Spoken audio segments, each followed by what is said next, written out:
ভারতে বন্ধ করা গেল না দীপাবলি ঘিরে পরিবেশ দূষণকারী বাজি ফোটানোর ঢালাও ব্যবহার। ফলে রাজধানী দিল্লির ভয়ঙ্কর দূষণ মোকাবেলায় শেষ পর্যন্ত কৃত্রিম বৃষ্টির আয়োজন করে দিল্লির বিজেপি সরকার। ২৮ অক্টোবর মঙ্গলবার দফায় দফায় ক্লাউড সিডিং বা মেঘ বোনা হয়েছে দিল্লির বিস্তীর্ণ এলাকায়। দিল্লি জুড়ে ছিল বৃষ্টির প্রতীক্ষা, তবে সব আয়োজন শেষেও সফল হয়নি এই উদ্যোগ, ঝরেনি প্রতীক্ষার বৃষ্টি।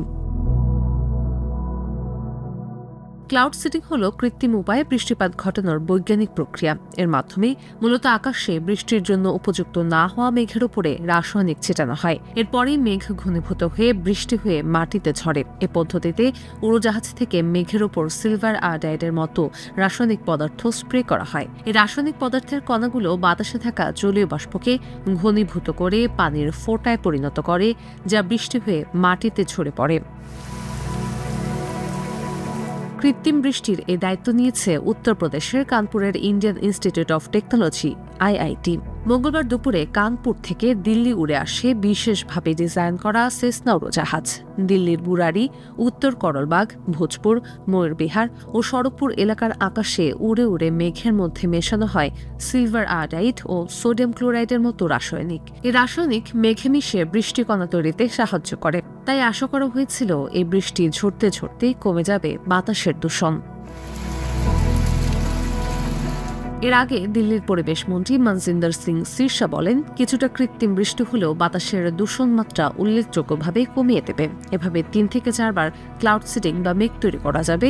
সেই মেঘ ঝরে পড়ে স্থানীয়ভাবে যে বৃষ্টি হবে তাতে সেই অঞ্চলের দূষণ কমবে। ভারতের আম আদমি পার্টির সরকার প্রথম এ বিষয়ে উদ্যোগী হন। গত বছর বিজেপি তাদের হারিয়ে দিল্লি দখল করে। এত বছর ধরে দূষণ রোধে ব্যর্থতার জন্য আপ সরকারের তুমুল সমালোচনা করা বিজেপিও এবার দীপাবলিতে বাজি পোড়ানো বন্ধ করতে ব্যর্থ হয়। এদিকে দিল্লি সরকার কানপুর IIT-কে কৃত্রিম বৃষ্টি বর্ষণের জন্য যে দায়িত্ব দিয়েছে তাতে খরচ হয়েছে ৩,২১,০০,০০০ রুপি। বিশেষজ্ঞদের মতে, স্বাভাবিক ও অনুকূল পরিস্থিতিতে ক্লাউড সিডিংয়ের ১৫ থেকে ৩০ মিনিটের মধ্যে বৃষ্টি হয়। ঠান্ডা ও শুষ্ক মেঘে বৃষ্টি ঝরতে সময় লাগতে পারে ২ ঘণ্টা পর্যন্ত। তবে সব আয়োজন শেষেও সফল হয়নি কানপুর IIT-র এই উদ্যোগ।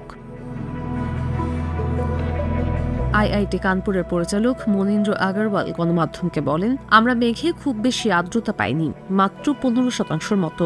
এত কম আর্দ্রতায় বৃষ্টি নামানোর সম্ভাবনা খুবই কম ছিল, তাই সেক্ষেত্রে আমরা সাফল্য পাইনি।